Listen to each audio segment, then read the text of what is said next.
At Carafem, you can choose the abortion care that works best for you. With in-person visits in Atlanta, Chicago, and the D.C. area, or medically supported abortion pills by mail in 20 states. Some people feel more comfortable meeting with a provider in person and leaving either no longer pregnant or with pills in hand.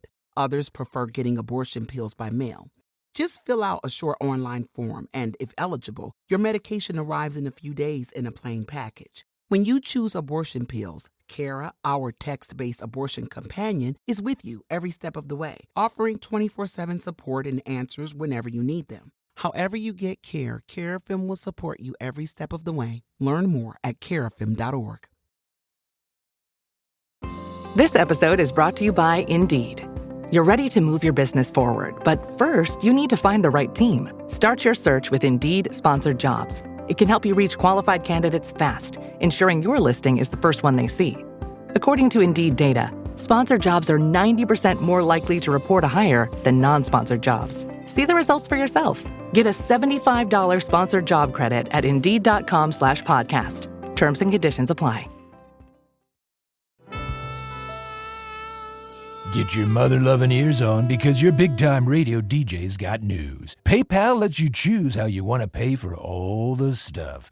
With PayPal, I can pay in-store, pay online, or pay over time. What's that? You want this translated into song? I hope you're sitting down. You can pay your own way. You keep those ears on, you hear? Don't just pay, baby. PayPal. Learn more at paypal.com. Oh, and Maradona was he was an exceptional speaker and writer. And his autobiography is a fascinating document, partly because he completely contradicts what he said at the time. That at the time he said, yeah, we don't think about the Falklands, we're just footballers. And then his autobiography is, of course we were thinking about the Falklands. And then they get to Spain and they start seeing the TV news, they start seeing the newspapers, and it's like, well, hang on, we're on the brink of defeat. What, eh? What? Maradona is really good on that. There's just a sense of shock and the realization that, well, not only are we about to lose this war, but if the government are lying to us about this, what else are they lying about?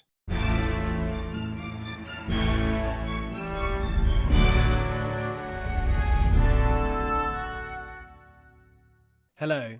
In the build-up to World Cup '98 in France, Glenn Hoddle pondered the selection of England's greatest and most skillful player. A mercurial genius capable of turning a game with one drop of the shoulder or a defence-splitting pass. His free-kick ability was legendary. A scorer of great goals as well as a great goalscorer. I am, of course, talking about Matthew Le Tissier, and England went out on penalties, a skill the god had perfected, having scored 48 from 49. But we're not here to talk about the Channel Islands' greatest export, but instead the World Cup finals that he sadly never graced. As Jonathan Wilson, football writer for The Guardian and author of The Power and the Glory, A New History of the World Cup, joins to discuss his new book. I hope you enjoy the show.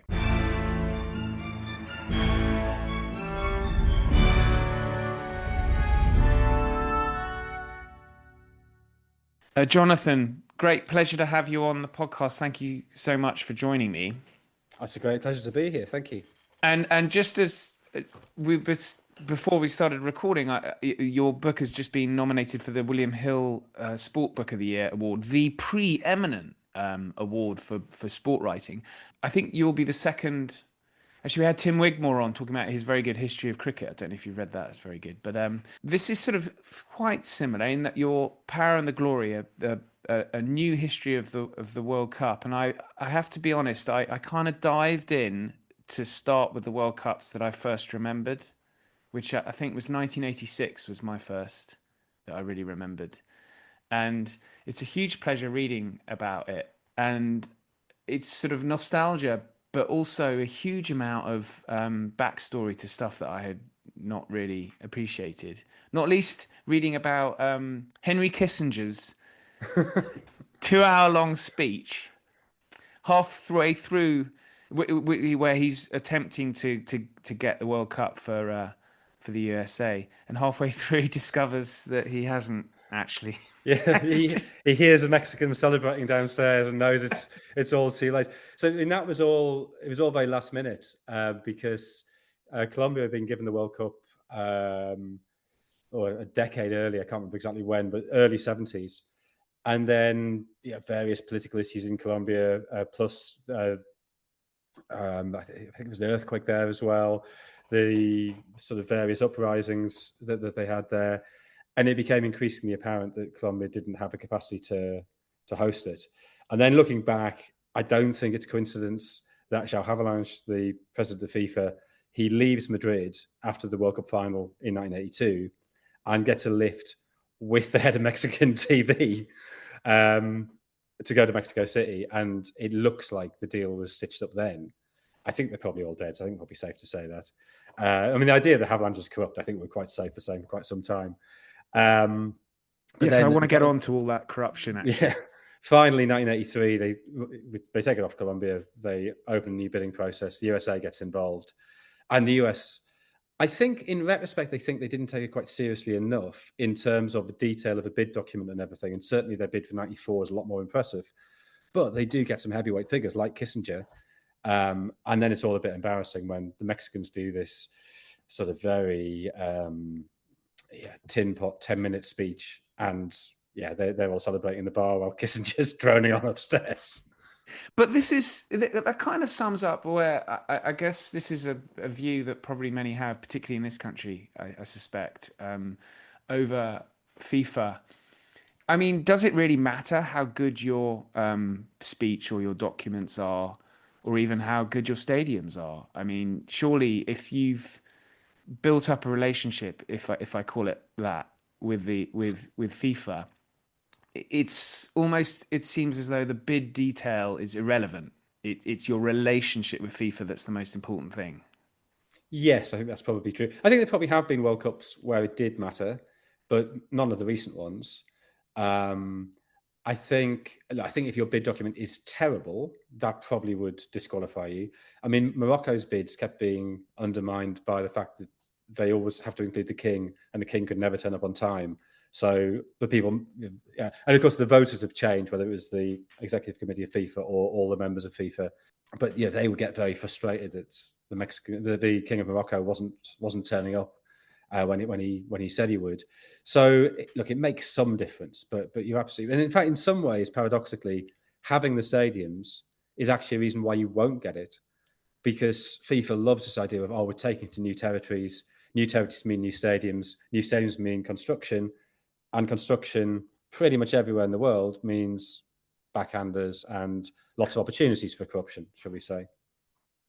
But because with FIFA, as you say, it doesn't. This is we're talking 86 there, but and I do want to get onto the football at some point, but it seems so nakedly obvious what's going on that does FIFA really care about its reputation in this regard, do you think? I think it's past that now, yeah. I mean, the odd thing is, we talk about Kissinger and the Mexicans, and we're sort of laughing about it. And to be honest, looking back from the perspective of today, that feels like the good old days of FIFA corruption, when it was basically larger-than-life characters, pulling fast ones, and it was all quite sort of understandable and manageable. And even the scandals that brought down Blatter. I mean, obviously, it's bad that they're scandals, but you had people like Chuck Blazer, just an incredible figure, a figure with a name out of the Martin Amis novel and a personality out of the Martin Amis novel. That he famously has 2 apartments in Trump Tower, one for him, one for his cats. By the end, he was so fat he drove around on a mobility scooter. He was a very big man with a big white beard who loved dressing up. So for a long time, his blog was just a series of photographs of him dressed as Father Christmas, dressed as Obi-Wan Kenobi. There's an incredible photo of him high-fiving Vladimir Putin, because Putin's seen him, points to him and gone, Karl Marx, high five. Which is, just that's what you want your corrupt FIFA figures to be, rather than now just states pumping in billions and billions of dollars, which feels so far beyond what journalists can cope with. If you were trying to expose Chuck Blazer, you might get a lawsuit. You might get a threat you wouldn't take too seriously.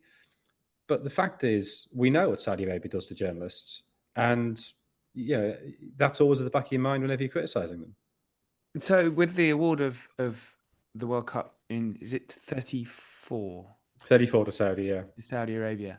Does that the experience of Khashoggi and in Istanbul, is that now something that all journalists are going to be a bit worried about writing about, the process that Saudi have gone through to get to the World Cup? Yeah, I think you have to be. I mean, I suspect if you're not a Saudi citizen, you're probably a little bit insulated, but it can't not be in your mind. And that process, I mean, I say process, it's not a process. I mean, just for people who don't know, the Saudis have been quite keen to get 2030, and a deal was done whereby it was 2026, USA, Canada, Mexico. FIFA regulations say your confederation, six confederations within FIFA, you can't host the World Cup. If you host this one, you can't host the next one or the one after that. So you can't have 2 out of 3 in the same confederation. So North America's taken out the equation. So 2030, which is the Centenary World Cup, people think, it'd be a nice idea if we took it to South America. The first World Cup having been in Uruguay. Realistically, Uruguay can't host a World Cup by itself. I mean, to be honest, probably maybe Brazil, but no other South American country has the capability to do it. Now it's growing. Not even Argentina? No. Economically, no chance, not at the minute. I mean, particularly not at the minute, but not even a couple of years ago. So there was a sort of joint bid from Uruguay, Argentina, but the deal's done. Okay, Uruguay will give you a game. Argentina will give you a game. Paraguay will give you a game. Why Paraguay? Oh, the headquarters of CONMEBOL happen to be in Paraguay. No, wonder if that could be to do with a very lax financial regimen. Anyway, so that then takes South America out of the equation for 2034. It's also being hosted by Spain, Portugal, and Morocco. So that takes Europe and Africa out. So then the only 2 competing confederations are Oceania and Asia. Australia count as Asia for the purposes of FIFA. So suddenly, you've got 25 days to put in your bid without any warning, way before it's normal. And by some miracle, Saudi Arabia happened to have their bid book ready and deliver it the next day. And Australia, who were quite keen to bid, were hang on, we'd have to work out which stadiums we're going to use. We're probably going to have to build new stadiums. We're not going to get planning permission for those stadiums in 25 days. There's no point. So Saudi Arabia then stands alone. It's not even challenged. So anyway, it wins it by acclamation. A lot of people applauding on a mass Zoom call, and somehow this is the bright, clean FIFA future we've ended up with post Blatter. It's okay to want an abortion. Did you know 1 in 4 people who can get pregnant will have one? So it's actually more common than most people think. At CareFM, you can choose what type of abortion care works best for you. We have in-person locations with private entrances in Atlanta, Chicago, and the Washington, D.C. areas. And we also offer medically supported abortion pills by mail in 20 states. For some people, it's more comforting to come into a private office where they can sit with one of our medical providers and either leave no longer pregnant or with abortion pills in hand. For others, they prefer to get abortion pills through the mail so they can decide the best time and place to complete the process. Getting abortion pills by mail from CareFM is simple. Fill out an online form, and a licensed provider will review your medical history. And if eligible, your medication will be shipped to you in a couple of days. Kara, our text-based abortion companion, will guide you through the process from start to finish with instructions, reminders, and answers to all your questions whenever they come up 24/7. With either choice, please know CareFM will support you every step of the way. Learn more at carefm.org. Yeah. Right. So it will continue as it. Well, we're now in a new era, I guess. Then a worse era. Genuinely, I think a worse era. Right. Yeah. Because it seems so unmanageable. And I mean, this was never a popular thing when I said it at the time. I don't suspect it's probably still not a popular thing. I always had a modicum of sympathy for Blatter, in that I think he did have the good of football at heart. He might not always have been right, but I think he had a sense of football as a thing that was worth doing properly. I think he had a sense that it had this social role. I think he had these very grandiose, I know he had these very grandiose ideas that he could get a Nobel Peace Prize. And his plan for 2018, 2022 was Russia 2018, USA 2022, and we have a joint organising committee for the 2 tournaments. And he can turn around to the Nobel Committee and go, look, I have brought Russia and the US together to work together for the good of football. Can I have that prize, please? And then, even he ends up getting nobbled by the Qatari bid. Yes. So was it the Obama pitching for the US bid? He was one of the prominent figures there. And did Blazer, or was this after Blazer's time, vote against his own nation's bid, or have I got that? Is that that was slightly earlier, but because Blazer had basically been caught, and so he was wearing a wire, which is where a lot of the corruption came out. So 2010 was when this process happened. So Obama was obviously knocking around. Bill Clinton was very heavily involved in it. I mean, again, they brought in the biggest hitters they possibly could, but it wasn't enough. Well, if we try and talk about the football, 1986 is this tournament really Maradona's tournament. And I wondered, is there a figure really that has kind of dominated a tournament in such a way that Maradona did? Because he kind of, not only for his footballing prowess, but also his expertise at out jumping Peter Shilton. And I mean, there's no other figure like him, really, is there, in World Cup history? Not really. I mean, you could maybe make a case for Pele in 1970, but I think he was playing in a much better team.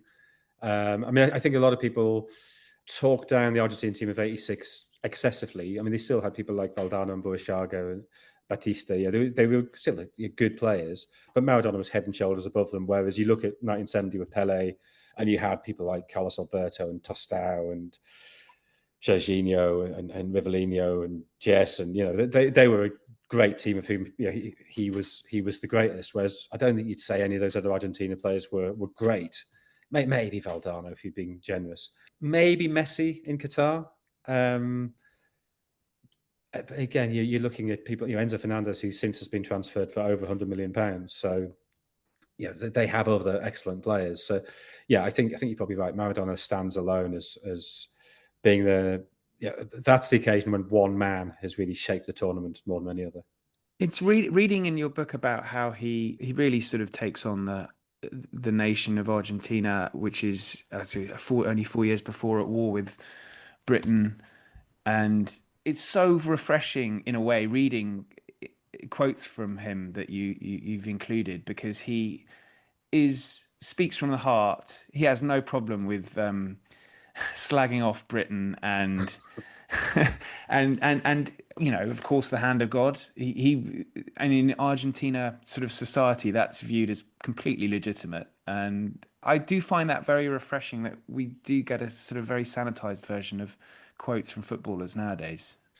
Oh, and Maradona was he was an exceptional speaker and writer. He had a great turn of phrase, and he came up with new vocabulary for things in football. He had a very inventive mind. You saw him when he had his own chat show, and he's actually really good at it. So, I mean, obviously he had issues with when he was off his head on cocaine, but when he was relatively sober, he's a really good interview. He's a really engaging figure. He's very articulate. I know that's quite a loaded word at times, but he expresses himself exceptionally well. And his autobiography is a fascinating document, partly because he completely contradicts what he said at the time. That at the time he said, we don't think about the Falklands, we're just footballers. And then his autobiography is, of course we were thinking about the Falklands. It's all we were thinking about.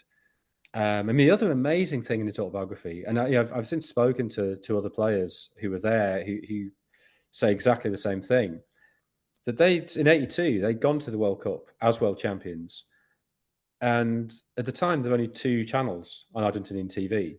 And during the Falklands War, one channel showed constant reruns of them winning the World Cup in 1978. And the other was government propaganda saying, we're winning the war, showing footage from other wars, just the most basic kind of lies. And then they get to Spain and they start seeing the TV news, they start seeing the newspapers, and it's like, well, hang on, we're on the brink of defeat. What, What? And Maradona is really good on that. There's just a sense of shock and the realization that, well, not only are we about to lose this war, but if the government are lying to us about this, what else are they lying about? Argentina are pretty bad in '82. Maradona himself gets sent off against Brazil. And I think it's pretty clear that shock that all the players feel that they've been lied to, that the Falklands is about to be lost. That really contributes to that. And there's actually I found the video. The ceasefire in the Falklands. It's 3 or 4 days into the World Cup. It's declared, and it's actually declared during a game between Brazil and the Soviet Union. So I think it must be the ITV coverage, because it's Brian Moore's presenting in the studio. So during the ITV coverage of that game, they break off during the first half to say huge breaking news. Let's go back to the studio. It's Brian Moore reading out a telex or whatever, and because he's a football presenter, his first instinct is to turn to his right to where his panel of pundits are sitting, and Laurie McMenemy, who happens to be a former Guardsman and Southampton manager, turns and goes, Laurie, what do you make of that? And Laurie McMenemy said, I'm delighted for the lads. Like, it's great news for them. And it's the most extraordinary. I mean, if you were writing sort of a sketch show about what if football punditry was all there was, that would be how you portray the end of the Falklands War. That is brilliant. I love Laurie McMenemy because I'm a Southampton fan, and I loved his quote when Paul Merson quotes him. What did Laurie McMenemy do when he was assistant to Graham Taylor? You probably know this. Just all he would say to us was, "Just do what you do for your clubs,"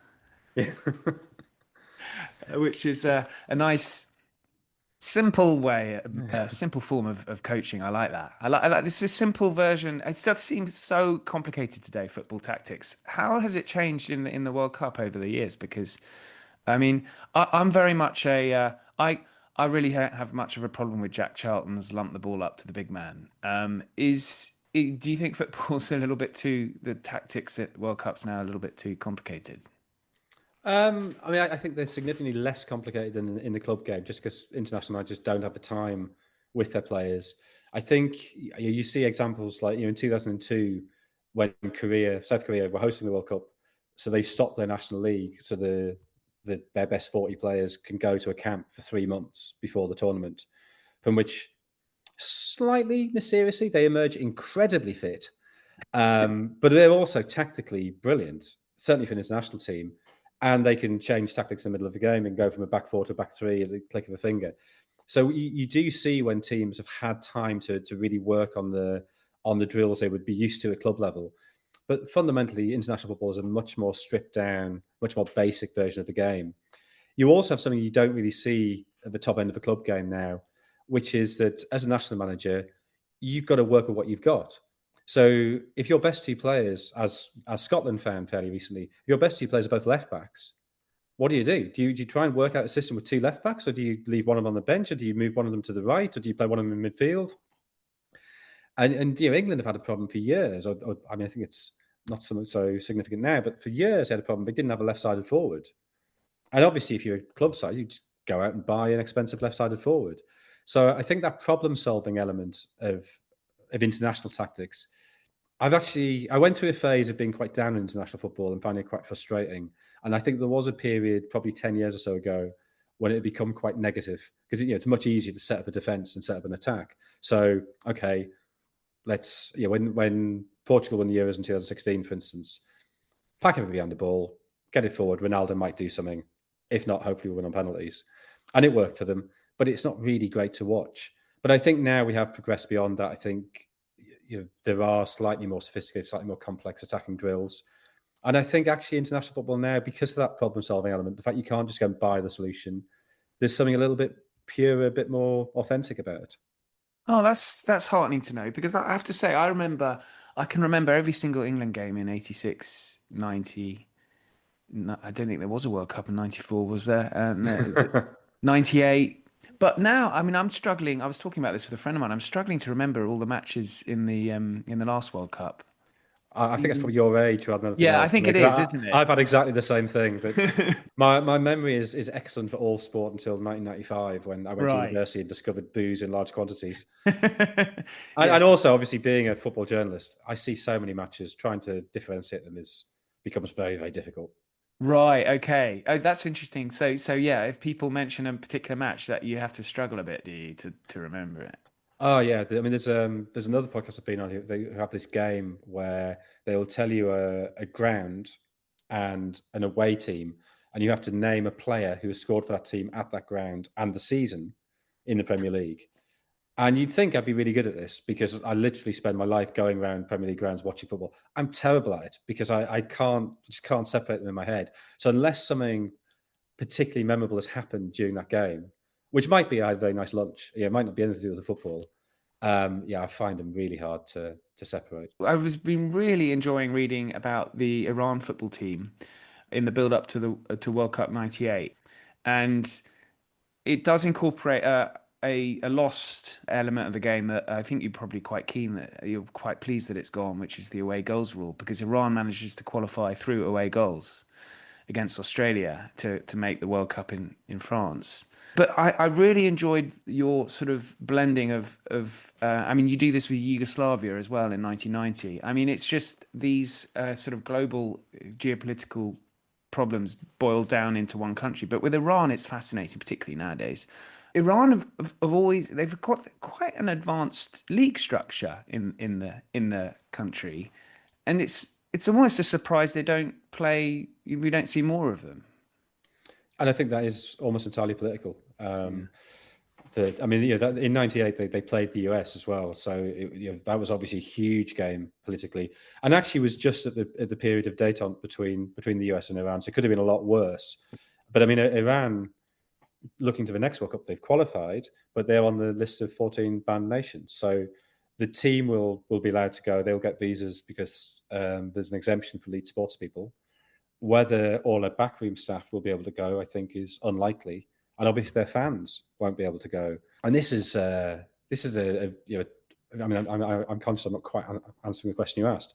No. This is a major problem next year.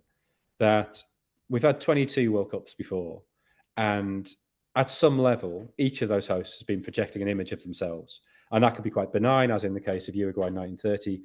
It could be quite unpleasant, as in the case of Italy in 1934. You never previously had a World Cup host who is hostile to the rest of the world. Even Qatar, even Russia, Mussolini in 1934, it was come to our country, have a brilliant time, go home, tell everybody how great it is. Whereas the US are actively shutting people out. So it's not just the banned list and those 14 nations. If you're from, say, Ecuador have qualified. But if at the moment when Ecuador qualified, if you had then put in your application for a visa to go to the US the following summer, you would not have got it in time, because the processing time is over a year for Ecuador, Colombia, other South American nations. So that's a sort of de facto ban on fans. Now, you compare that situation to 2017, when Gianni Infantino, having just become president of FIFA, says to Vladimir Putin, if you do not give an automatic visa to everybody with a match ticket, we will take the World Cup away from you. And now there's Infantino in the Oval Office, kowtowing to whatever Trump tells him. You're moving the location of the World Cup draw. There's Trump yesterday saying he'll take the World Cup away from cities that he perceives to be unsafe, i.e. Democrat-run cities. So, the way that FIFA has allowed itself to be co-opted by Trump and also by the Saudis is I think deeply worrying and unpalatable. But what's the point of Infantino's access to Trump if it's not going to really no influence at all? Yeah, I mean, there is no influence. That's the that's why I had some sympathy with Blatter, and he was not a good man. He made more money than he should have done out of football.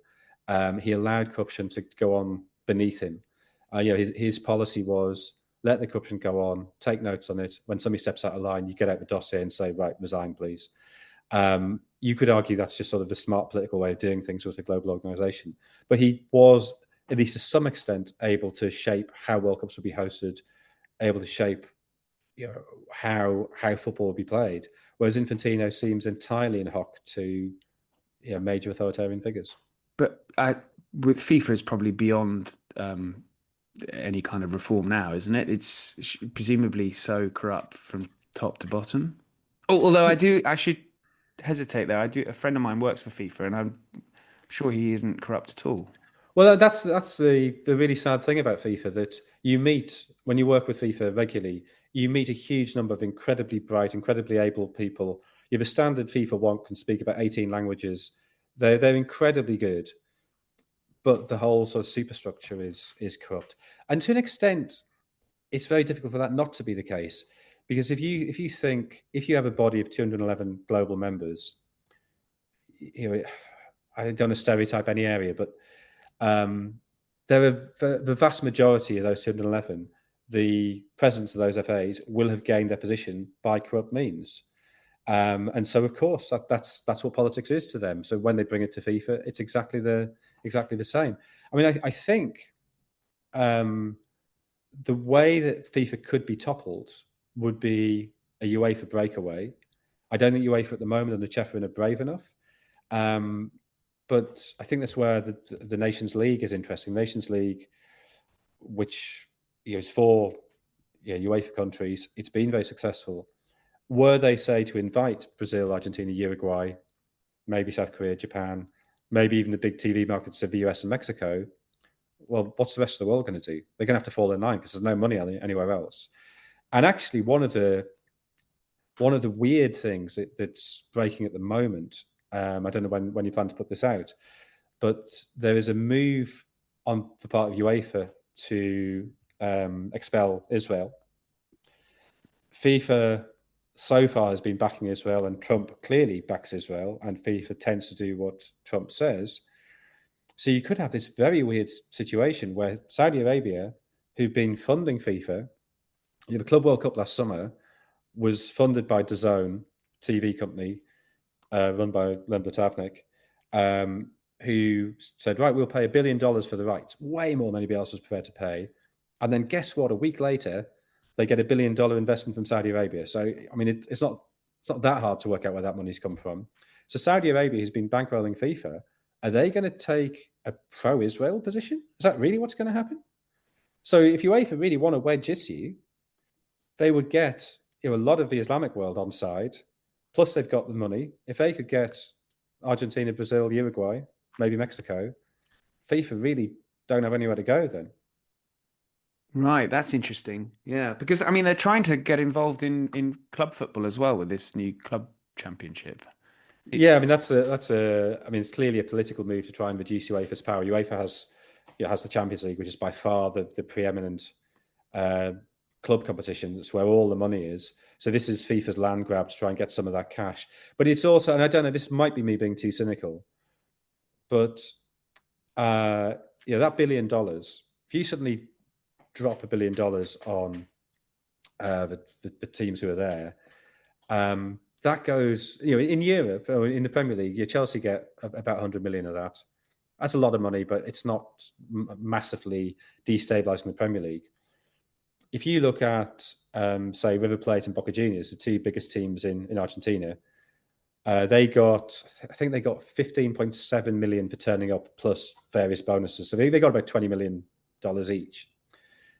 The winner of the Argentinian league last season, Platense, in the first half of this season, because they got that dual championship thing, they got 300,000. So just for turning up for the Club World Cup and you're winning a couple of games, neither of them went through the group stage, they're getting 60 times, 70 times more money than the winners of their own domestic championship. So that's going to massively destabilize the Argentinian league. And that's a pattern repeated across the world. So if you were FIFA and you were thinking, our long-term goal, our goal in 10 years, 12, 20 years, is a global Super League, what we need is a series of clubs who are too big for domestic leagues. They're going exactly the right way about creating those conditions. And then if you could hive off some European teams as well, then they've suddenly got a global Super League, and UEFA doesn't have that power of the Champions League anymore. Just going back to some players and some football, I wanted. This is again a little bit of a nostalgic trip for me. In '98, I was completely brought back to what I was feeling like watching Michael Owen bursting onto the scene, particularly that Argentina game, winning the penalty in the way he did. Watching him perform at a World Cup, it was like, I guess, a little bit like Gaza in 1990, but it was almost more shocking because of the way he just completely destroyed a top country. And it's the same with Ronaldo. I mean, Ronaldo to me will always be, he was just unplayable in that period, obviously apart from the final. But these two players, do you think we're at a stage now where football is so well known? Like when you get to a World Cup, pretty much all the players. I mean, Ronaldo was obviously well known, but it's just that sheer impact that these sort of young 18, I think Ronaldo was 22, 21 in 98. Is this something that we won't really see anymore? Yeah, I think that is true. I mean, I don't know. You could suddenly get some brilliant Uzbekistani forward who we haven't heard of who catches light next summer. And that's one of the positives of expansion. I mean, I don't think there are many, but that is one of them. But no, I think the exoticism of the World Cup has gone. And it's partly just because football is on TV a lot more. We see a lot more leagues. It's also, to be honest, the Premier League is so dominant that anybody who's any good, that's not quite true, but the vast majority of good players end up here because this is where the money is. So the Premier League sort of is this world league already. It's the Serie A of now. Well, even more so, just because it's that process 20, 30 years down the line. And at least Serie A had a limit on the number of foreigners. So I mean, DR Congo, although they end up losing 3 to Senegal in the last qualifier, they were 2-0 up at one point. Had they won that, they'd have been almost certain to qualify. As it is, they're probably looking at a playoff. And you think, well, DR Congo, 2 of their players play for Sunderland. Yeah, Noah Sadiki and Arthur Mazuaku. So if that had been Cameroon in 1990, we didn't know. We'd heard vaguely of Roger Milla, didn't really know any other players. Not because they weren't any good, just because they'd, if you particularly watch the French league, you might have seen some of them, but nobody was watching the Cameroonian league, and the Cameroonian league still had some very, very good players. Whereas now, the Cameroonian league, if you're a talented Cameroonian and you haven't gone by the time you're 16, you're probably not that good.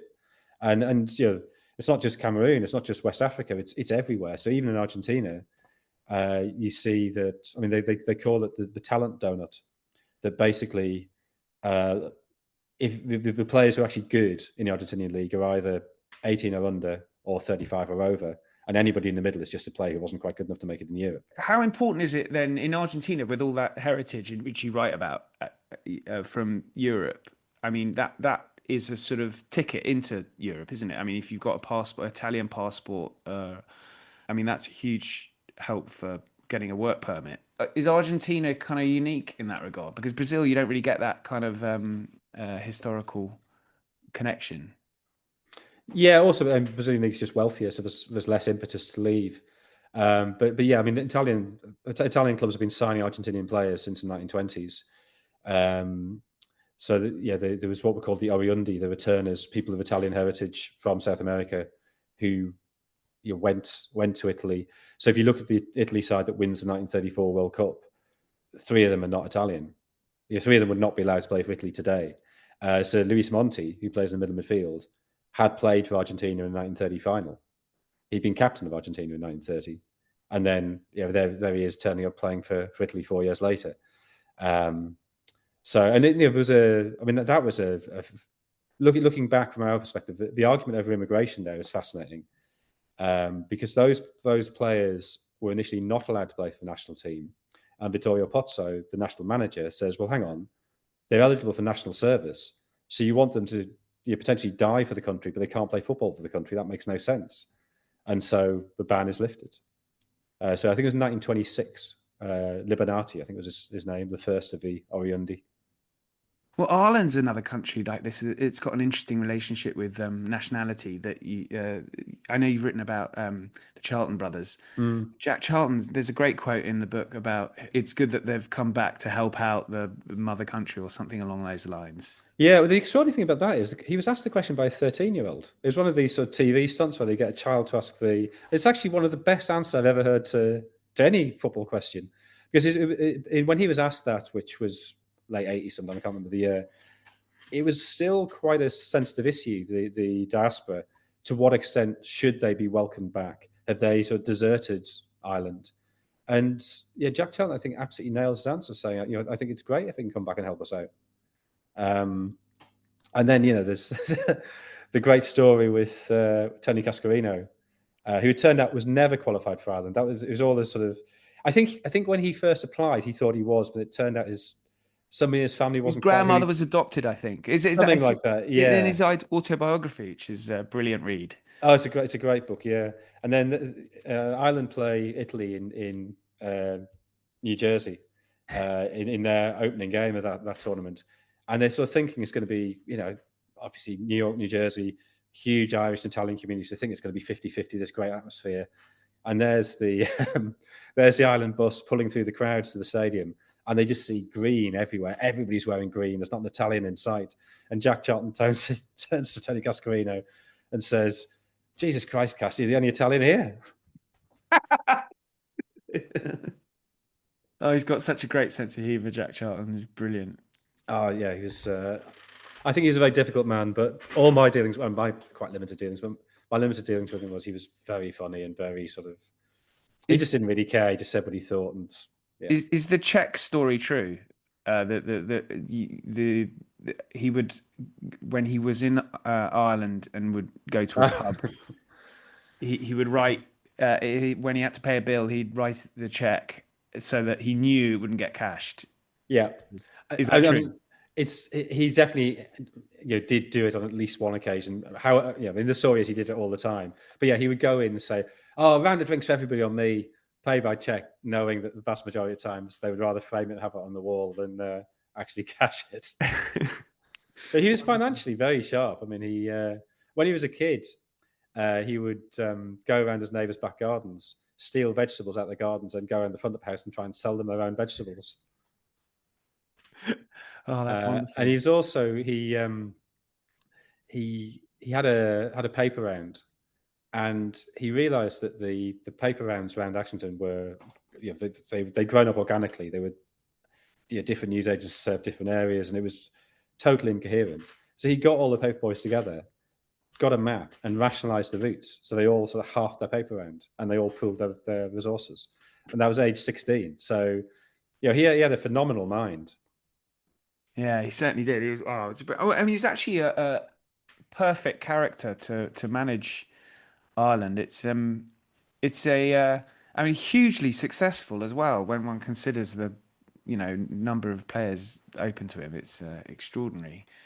Going back to Iran, and I wanted to ask you about these sort of demonstrations that footballers are. There is a kind of element of displaying your, I guess, virtue that is quite common. The last World Cup, the England team were very keen to demonstrate.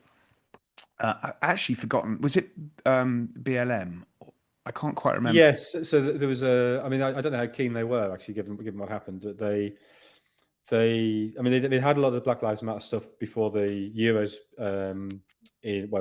Euro 2020, which was played in 2021 because of COVID. So there's been a huge debate about taking the knee and everything.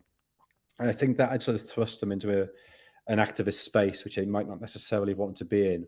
But in Qatar, it was about the One Love rainbow armbands in support of persecuted LGBTQ people in Qatar.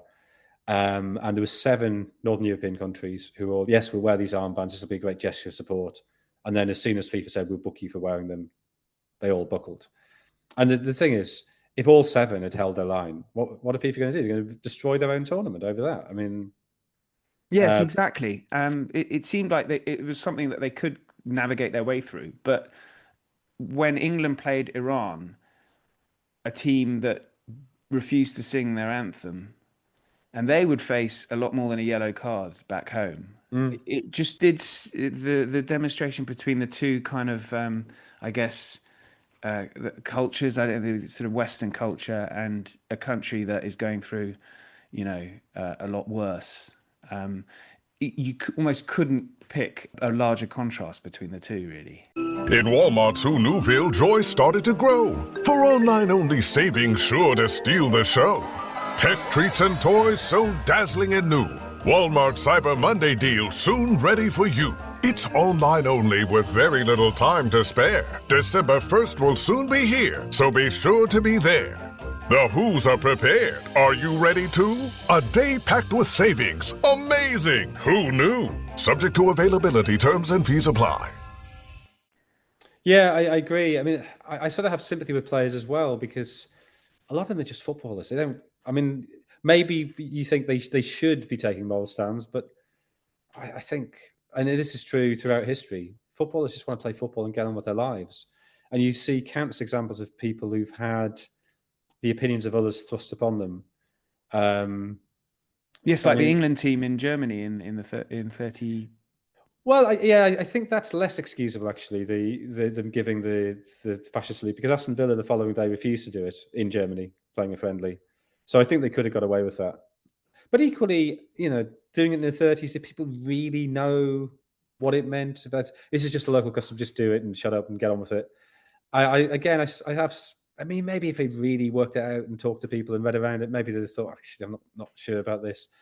But I sort of have some sympathy of, well, I'm just being polite. It obviously didn't have the same stigma that it would have now.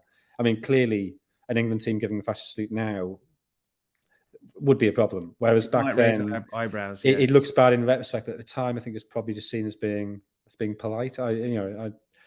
Not good, but I do get why they did it. Okay, so we're getting to the end of our chat. It's been great talking about, I guess, elements of the World Cup that aren't quite as romantic. But do you have a kind of favourite World Cup, or are you just such a grizzled pro that really they all blend into one? No, World Cups have a distinct quality. So, I think everybody, their first World Cup is the one that they remember most fondly. So, me, that was 82. And it was just this, it was almost overwhelming, the different colours. The fact, just the fact football was on telly every day, which we weren't used to in those days. The fact that, I could be sitting watching Cameroon play Peru. And I was 5 years old. I was obviously desperately precocious. And I had my Ladybird book of the World Cup, which I learned off by heart. I could, at age 5, I could have told you the score in any World Cup final. I could have told you the capital and currency of any of the 24 competing nations. I could have described their flag, I could have described their kit. It was just this window into this whole other world that I found incredibly exciting. So it had a really weird structure, the 82 World Cup. Do you look on that do you think that should return? The weird group systems they had? I actually prefer that. So they'd gone in 78, there'd been 16 teams. They increased that to 24 in 1982. And the way it worked was 6 groups of 4. The top 2 go through into then 4 groups of 3, with the winners of those groups going to the semi-finals. So I actually prefer that to what they did in 86 and 90, where you had best third place teams qualifying. There were 4 best third place teams, plus the top 2 in each group, to get to a last 16. But I hate best third place teams going through. And they tossed a coin between Holland and Ireland as to who was second and who was third. Yeah, brilliant.